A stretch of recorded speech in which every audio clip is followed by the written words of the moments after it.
Mesh to MetaHuman mostly throws the same error while executing the mesh to MetaHuman service.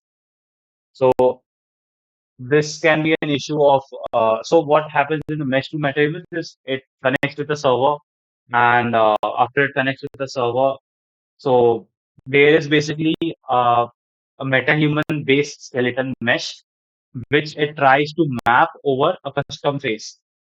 We take a custom face, right? A 3D unlit face model, and we try to map that using metahuman based skeleton. So if we are having this issue, I think that can be an issue of a firewall which is not letting you to let it connect with that service. Also had this issue with the Pixel, with Mesh Human. It happened few times, but after I refreshed it, disconnected the internet, reconnected again. After that, it got resolved. So I hope that this issue is resolved for you. If not, then let me know.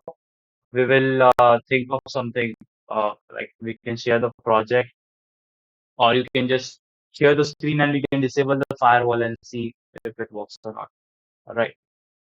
Because some of the ISP don't know about these services and then they think that these services can be harmful. Hence, they block